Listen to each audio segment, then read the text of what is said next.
2013 में एक movie I the conjuring. यह मूवी दूसरी मूवी से काफी अलग थी क्योंकि ये मूवी एक रियल घटना पर बनाई गई। इस मूवी में सबसे डरावनी कंटेंट ये डॉल थी जिसका नाम था एनाबेला। इस मूवी के डायरेक्टर ने इस डॉल को रीडिजाइन करवाया ताकि ये ज्यादा डरावनी लग सके। असल में ये ऐसी दिखती है। इस कहानी की शुरुआत होती है 1970 से।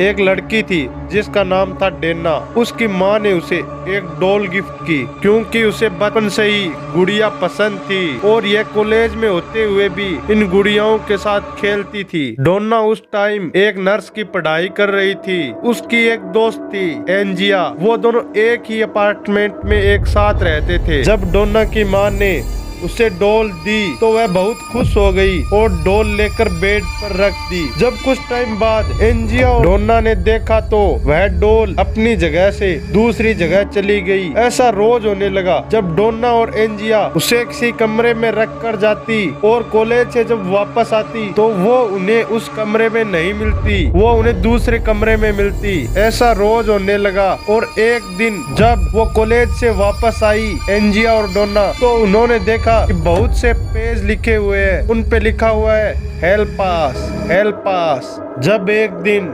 डोना और एंजिया अपार्टमेंट में वापस आई रात को तो उन्होंने देखा कि जहां वो एनाबेला को रख कर गई थी वो वहीं पर है। ये बात डोना को अजीब लगी और उसने गौर से देखा तो आंख में खून लगा हुआ था। ये घटना देखकर डोना और एंजिया बहुत डर गई और उन्होंने पैरानॉर्मल इन्वेस्टिगेटर को बुलाया उस डॉल की जांच करने के लिए। और उसने कहा कि ये डॉल एक मरी हुई लड़की की आत्मा है जिसका नाम एनाबेला हिगेन है। जब इन्वेस्टिगेटर ने डॉल से बात की, डॉल ने कहा कि वो इस अपार्टमेंट में पहले रहती थी जहां पर अब डोना और एंजिया रहती है। उसकी मौत 7 साल की उम्र में ही हो गई और वो सिर्फ प्यार चाहती है, किसी को नुकसान पहुंचाना नहीं। और उसके साथ ही उसने मांग की कि ये डोना और उसके दोस्तों के साथ रहना चाहती है। इस लड़की की कहानी सुनकर डोना ने इसे अपने साथ रहने की मंजूरी दे दी। डोना और एंजिया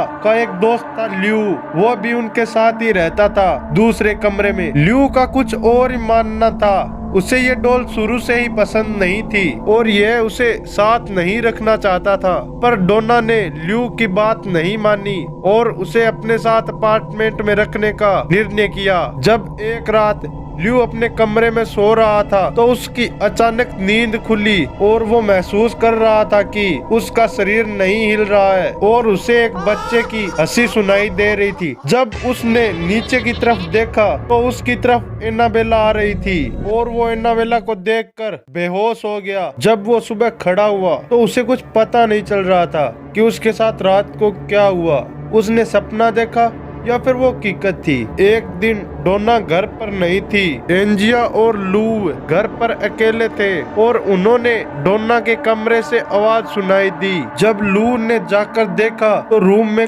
कोई नहीं था और कुछ देर बाद उसके छाती में दर्द होने लगा, चेस्ट में। उसने वहां पर देखा तो वहां पर काटने का निशान था। ये देखकर वो बहुत डर गया और उन्हें उस डॉल पर शक होने लगा और उन्होंने एक प्रीस्ट को बुलाया, फादर हाइगेन। और फादर हाइगेन को लगा कि ये काम उनके लिए सही नहीं है और उन्होंने फादर कुक को बुलाया जो एक बहुत बड़े प्रीस्ट थे। फादर कुक ने बाद में एड और लोरेन को कांटेक्ट किया। एड लोरेन जाकर उस अपार्टमेंट में डोना, एंजिया और लू से बात की और उनकी इन्वेस्टिगेशन के बाद पता चला कि एनाबेला 7 साल की लड़की की आत्मा नहीं है। ये आत्मा एक शैतान की है जो छोटी लड़की बनने का नाटक कर रही थी और उसका मकसद प्यार पाना नहीं था, डोना या फिर उनके दोस्तों के शरीर पर कब्जा करना था। और डोना ने इस डॉल को वेरेन को सौंप दिया